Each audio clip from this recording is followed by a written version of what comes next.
Hey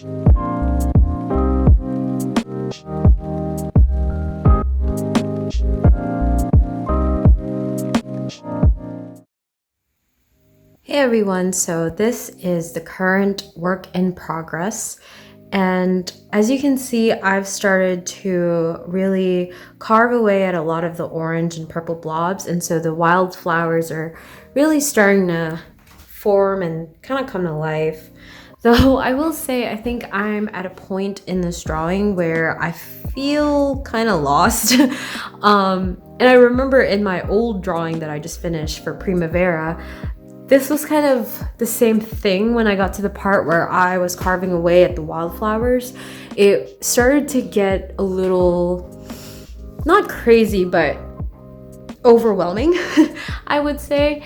And I do think that there is a difference between working with the two scales, so working in the large drawing and working off of a sketchbook page, because you can kind of see here that the wildflowers themselves are a lot bigger and kind of thicker compared to some of the ones that I've drawn here.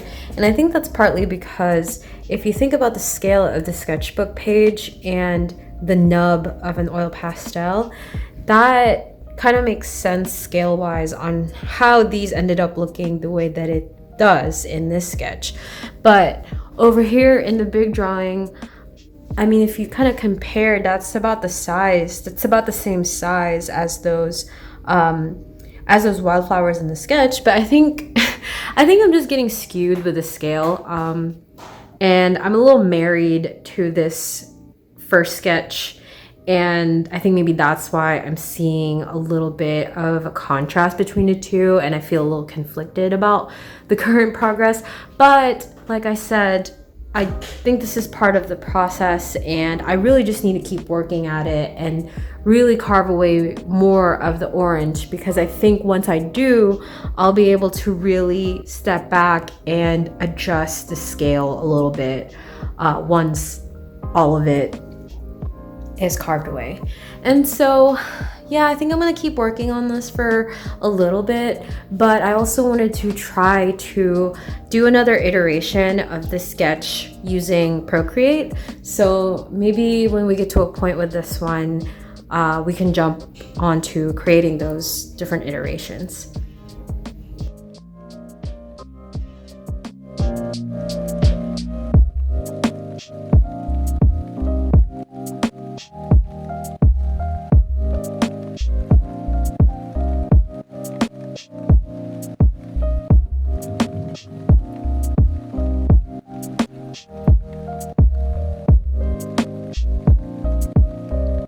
So here I've imported my original sketch onto Procreate, and I tweaked the image just a little bit and cropped it and all that. I can't really tell how well you guys can see it. I mean, it's a little pixelated, obviously, because I had to blow it up.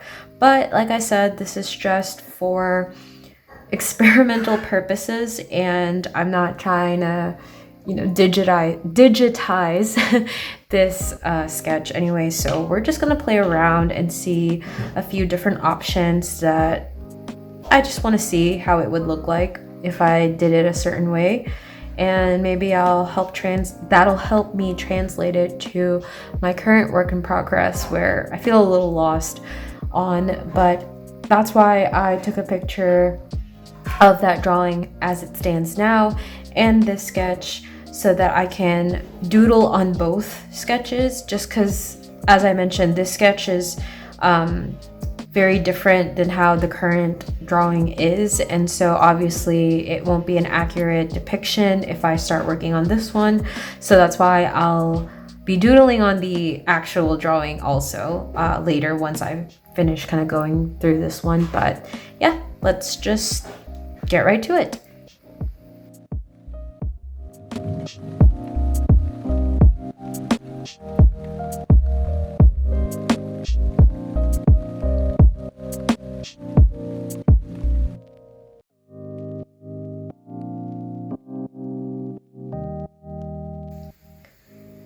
So I worked on two different options. The first option being if I added another pop of color into the image, something that has a lot more contrast.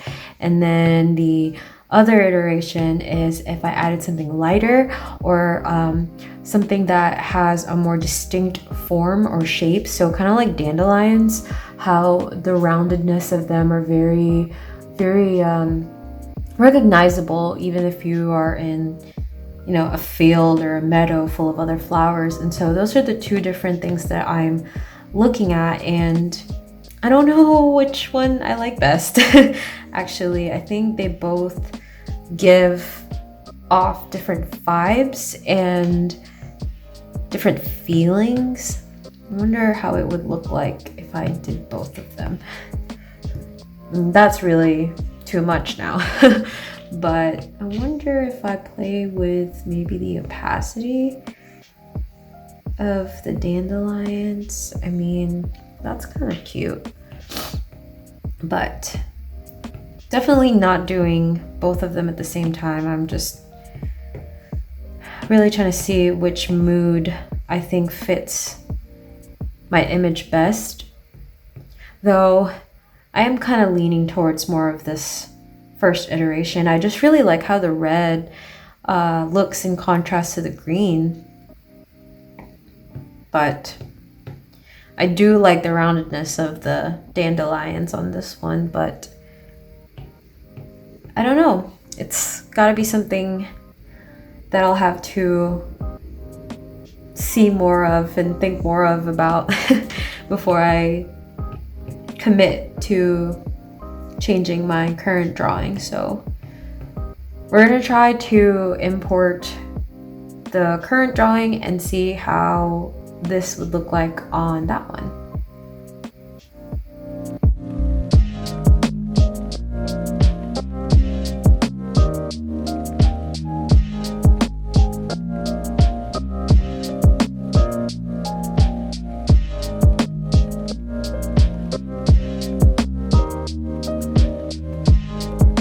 So this is the first pass of what it would look like if I translated those red poppy looking flowers into my current drawing, and honestly I'm not too opposed to it. I think that after doing this I realized there is still a lot of work that needs to be done with carving away at some of the orange. You can kind of tell there's still a lot of big blobs of it, and ideally after putting in the red flowers on here, ideally these little orange flowers would be a lot smaller. And so now that I've kind of imagined how that would go, I think I have a better understanding of where I need to move forward in terms of the current drawing and how much more I need to carve away at the orange and the purple. And it looks like the answer is I still have a lot of work to do. But I do think that it's interesting that my sketch or the final image will take a different direction than I originally had thought. And I think that's the beauty of having a very iterative process when it comes to drawing, is that you can't be married to a final image. I think the process is really everything, and sometimes the best outcomes are the ones that you didn't expect. So I'm really happy with this exercise, and I think I have a better understanding of where I need to go with my drawing. So this was very helpful.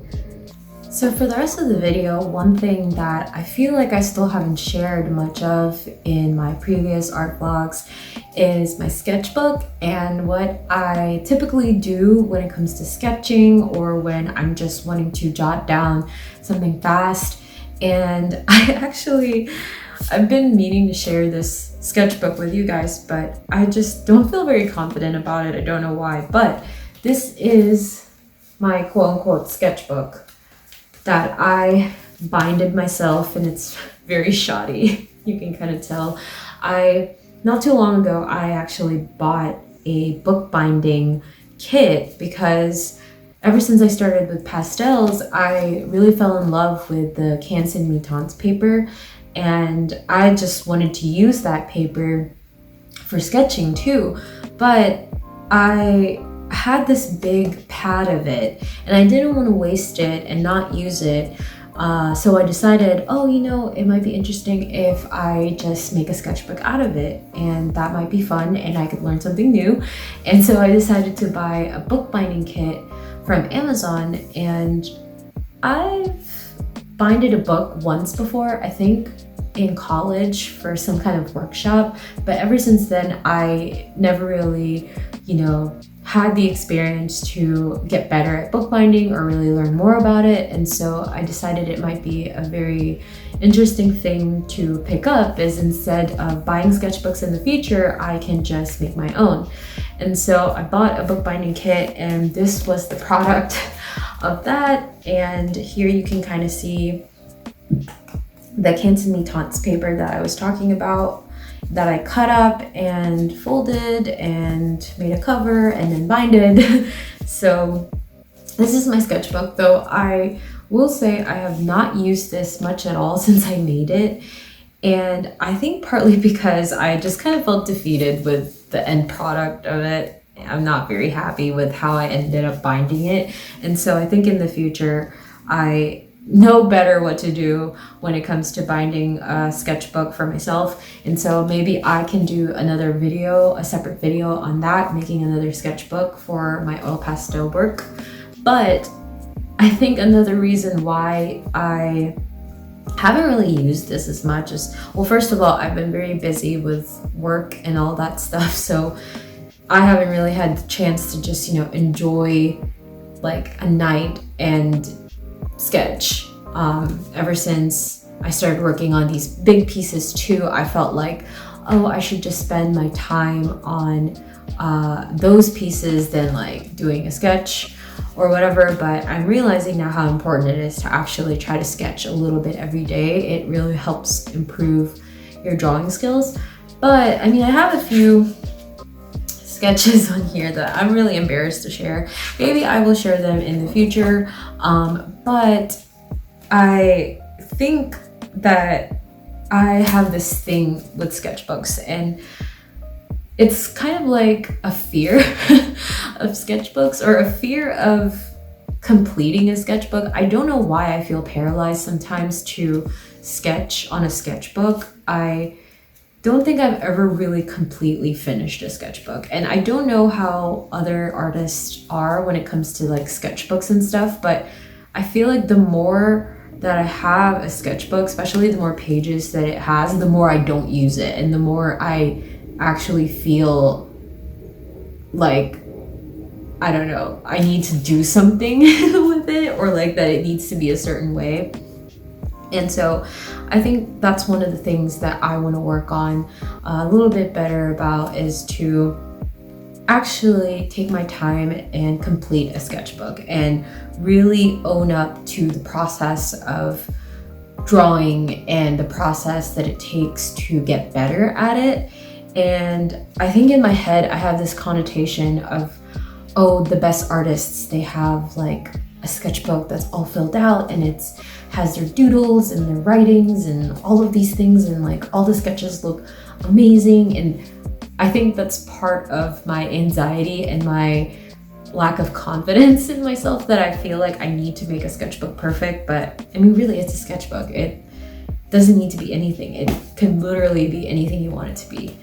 And so definitely that's something I need to be better about, and really actually keep a sketchbook and use it as a tool for future drawings, for future paintings, and really just to practice drawing and get better at it. So I think for the rest of this vlog, I'm gonna try to do a sketchbook page with you guys, and maybe that's something that I can continue as a series in this channel and my vlogs, is to include a sketch every day or something like that, or every video, just to show you guys some of the things that I'm working on or thinking about that's not the current work in progress, or that's not the current big drawing, and just to have a little bit more variety. So I think for today, I'm actually going to do a still life drawing for a sketchbook page. So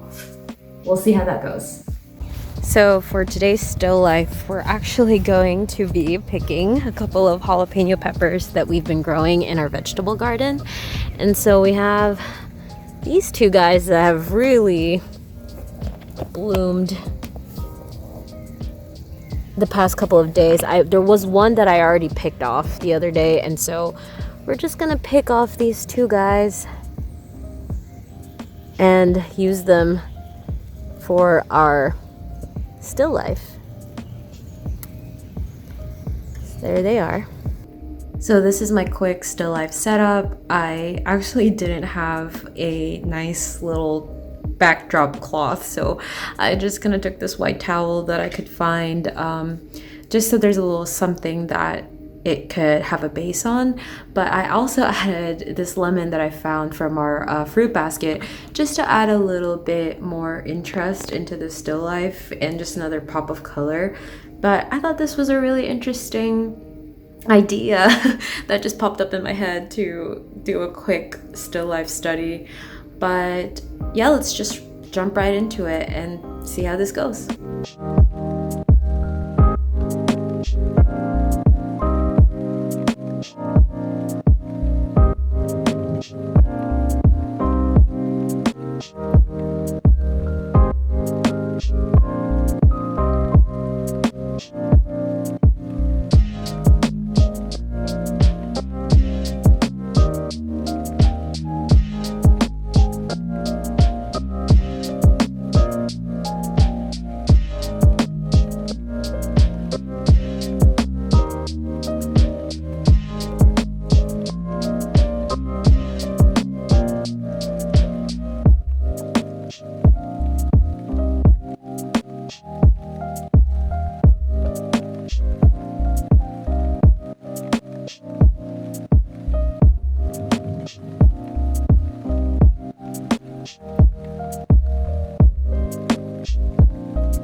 So this is the final sketchbook page, and overall I'm happy with how it turned out, though I do think that after doing this I realized I do need to really practice a lot more on my still life drawing skills, because this took me longer than I was expecting it to take me. And honestly, I feel like the jalapenos themselves need a little bit more contrast. I like how the lemon turned out, but I feel that the jalapenos themselves don't pop out as much as I wanted them to. But I think that is the trick about still life drawing, is that you really have to train yourself to work fast and really capture all the key elements of the image and not get too bogged down on the details. And I think the big thing about it is lighting. And because I am just using my window for natural light, I don't have like a controlled light source. The lighting throughout the time lapse, you can probably tell, changes a lot. And so I think that's kind of what made me have a hard time with the highlights and the shadows. But overall, I think that if I do more exercises like this, I definitely think that it would help me a lot with my drawing skills in the future. And so I really enjoyed this, and I hope you guys like that time lapse. I will try to do more sketchbook videos like this in the future. But I think that's it for me today. I hope you guys enjoyed this video, and I'll see you in the next one. Bye!